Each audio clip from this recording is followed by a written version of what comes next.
The war was coming to a close, although we hadn't known that at the time. My old roommate, Wojnar, and I found each other in Warsaw and became involved with the resistance immediately. We met for drinks at a small place that hadn't been shut down by the Nazis yet. After a few pleasantries, our conversation turned to the destruction of the city.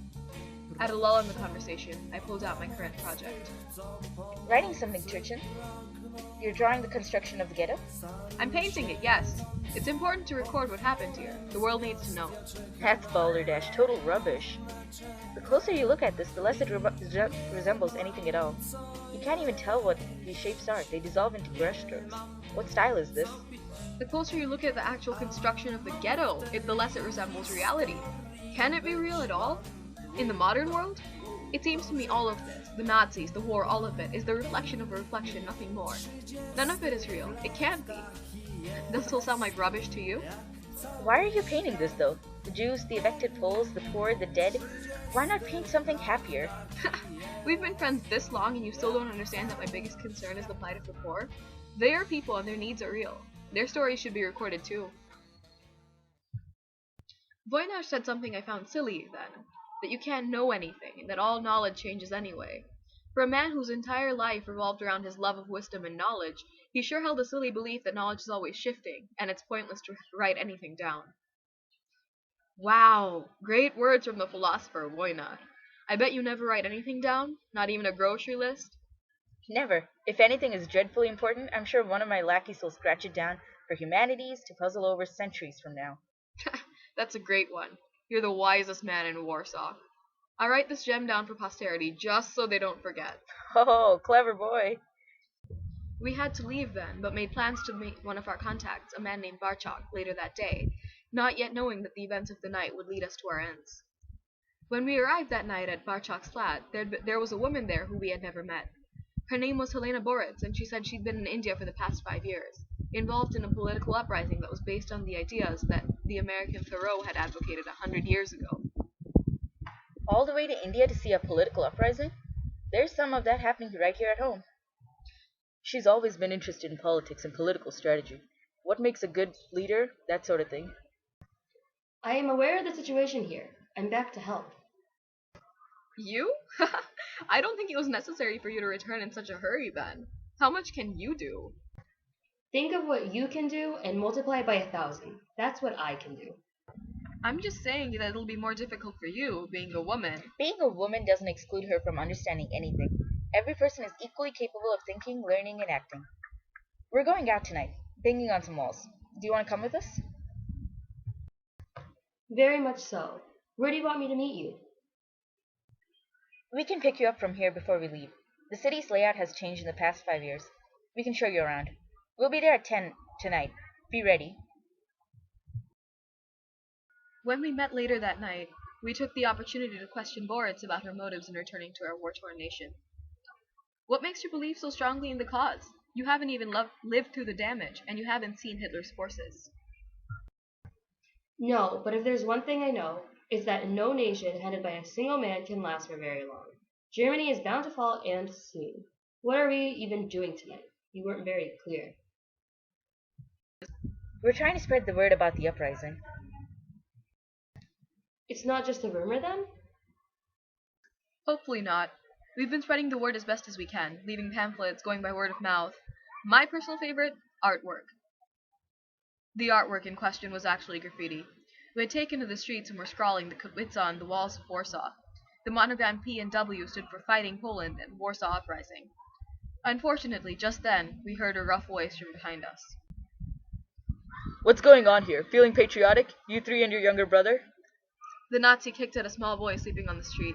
We hadn't even seen him. He certainly wasn't with us. He screamed in pain and begged, "Proszę! Proszę!" but the Nazi shot the poor little boy on the spot, dragged us towards his car. We're going to be killed. I can't believe this. Well, what else could we do? Change our minds and start licking his boots? Go back on our own beliefs? If we have to die for our convictions, we have to die for them. There's no way around that. Changing what we believe in would be wrong. Don't bother arguing with this crazy one. He'd swallow a cup of poison before he would give up on his beliefs. No, that's not what I'm saying. I mean, I can't believe that this is how it ends.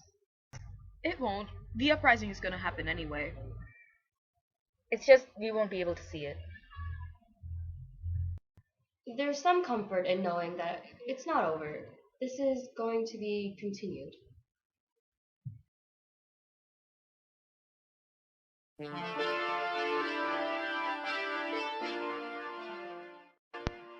We were in Panama for a photo shoot, blasting Van Halen, as I got ready. Michael had no patience whatsoever, and I tried to explain that I needed to look like my best so I could get some proper photos. After all, who wants to see an unprepared supermodel? In another life, I bet you were totally hideous, but brilliant. The complete antithesis of now. You're such a jerk. I bet you've always been some kind of do anything it takes to win jerk.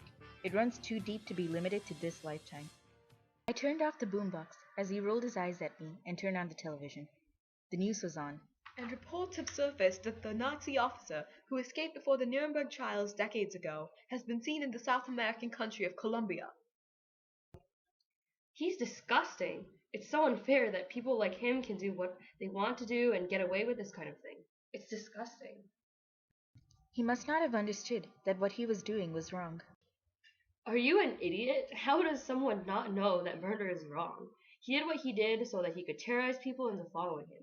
Him and Hitler. It's a great way to be an effective leader. Disgusting, but effective. Maybe you're right. Maybe not. Either way, I'm ready. Let's go.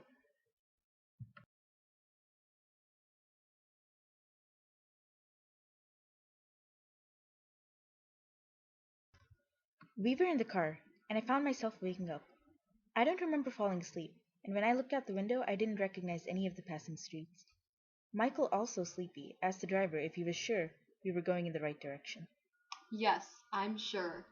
Deborah Valdez? What the hell? Where's our driver? Let me guess. He's taking our photos, which is what you're supposed to be doing, for God's sake. You're a photographer. Something more important came up at the last minute. What did? And where are we going? To the beach? Valdez explained that this all had to do with the Nazi we had seen on the news. She didn't think it was fair that a man like him could torture and kill millions and get away with his crimes. Michael, however, had his own opinion. There's the world as it is and the world as it should be. Not at all the same thing. It can be, as long as people stand up for the plight of the unfortunate. Valdez then began to explain her plan.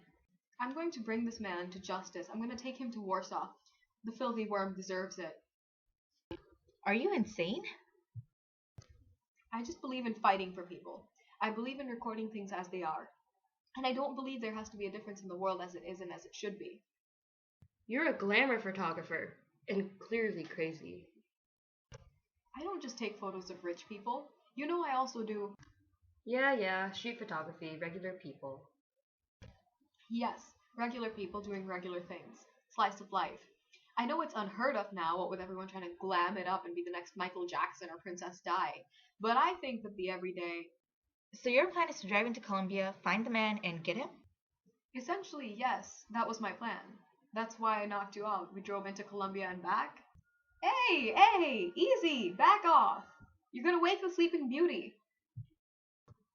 Valdez gestured to the passenger seat, where an old man was sleeping. It was the Nazi. Unbelievable. Suddenly, we were 4 fugitives driving around Panama. Valdez explained to us how she would get us out of trouble as soon as she handed the Nazi off to appropriate authorities in Poland. Michael didn't feel like listening to her plans. Couldn't really blame him. It doesn't even matter. A crazy plan like this conspiracy isn't going to make anyone sympathize with your cause. You're just going to turn this man into a martyr. Your plan is doomed before it begins. Can you believe this crazy woman? I don't know. I mean, she wouldn't be doing this if she believed it was wrong. Why would anyone do anything if they thought it was bad? They would be miserable forever. I'm pretty sure she thinks what she's doing is right. My point is, it's insane. Morality is good and everything, but it doesn't have anything to do with reality. The reality is that we are now convicts on our way into the Eastern Bloc. A further reality. Now we are completely done for.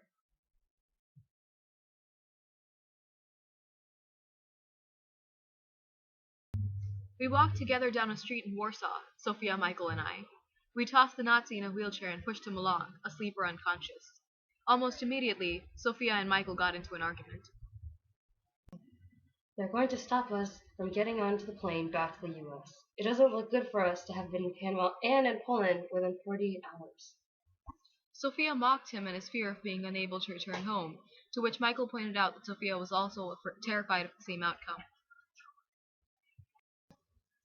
Living the rest of my life like you, with all sorts of answers and no questions, that's what terrifies me. And of course, I have doubts about the Soviets, a system of government headed by bureaucrats who are willing to do whatever it takes to instill their idea of justice, silencing the questioners. Hold on a minute now. The leaders of a country can't be held to the same moral code everyone else can. And sometimes the silencing is necessary.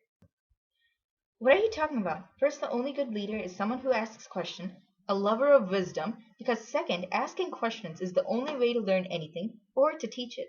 I'm not even going to get into the business about the moral code. Sophia, you are a fashion model, not a politician. Please don't act like you know anything about. I'm a person, which means that I'm as capable as anyone else.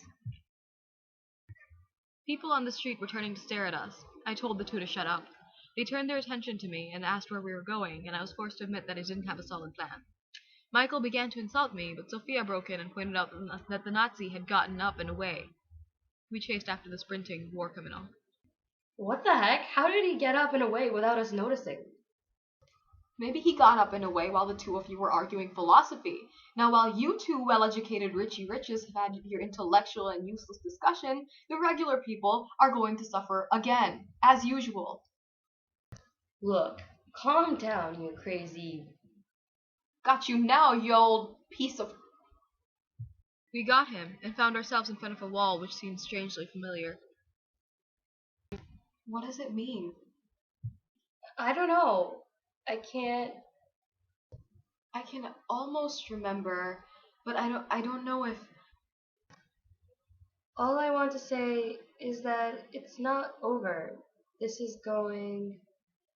Ciąg, dalszy, nastąpi. To be continued. To be continued. It's going to be continued. You've said that before. I know. When? I don't know. Sophia turned to two men nearby, and in her broken Polish began to inquire about the designs. She was pleased, but the scene didn't end well for her. This is good. This means there are questions, that there's a dissenting voice. You're trying to get the youth to question the government?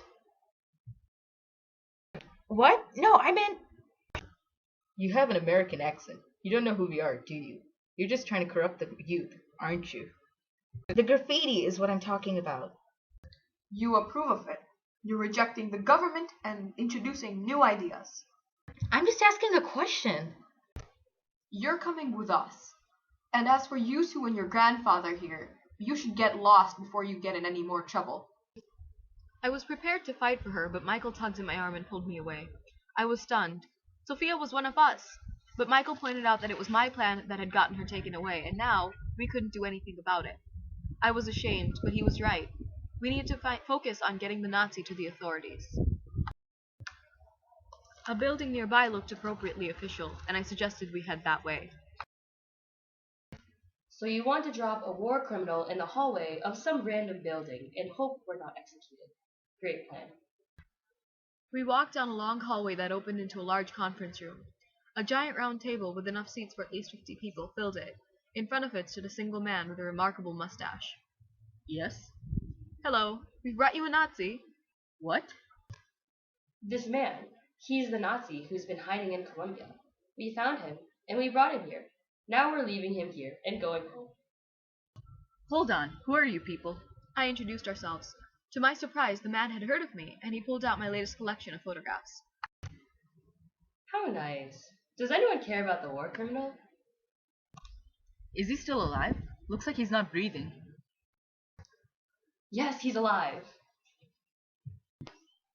Luckily for you, I'm too concerned with other things right now to care who you are.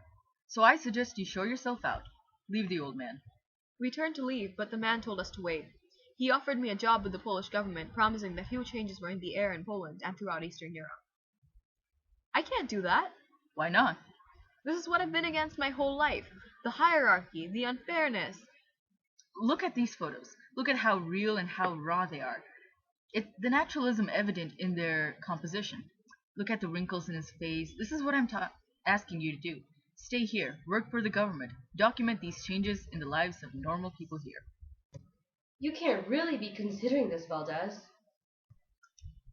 I don't know. This sounds ideal. Doing what I love? And your problem with right, and staying here and working for the government. Look, I like my morals. I also like some security. Yes, I like a little power, but that's not bad. Is this why you've been so invested in the Nazi? Because it gives you power over this kind of evil? I brought him here because that was the right thing to do. Also the right thing to do. For me. It's done, Michael. I'm staying here. You're unbelievable. Okay, I'll just get home. By myself. The next day, Michael arrived in the United States alone, only to be greeted with shocking news. He was being entered into the witness protection program and being resettled in western Idaho. Michael had been an undercover CIA operative, and his recent excursions in Panama and Poland looked very suspicious. He was devastated by the news. Witness protection? What, you think I'm some kind of criminal?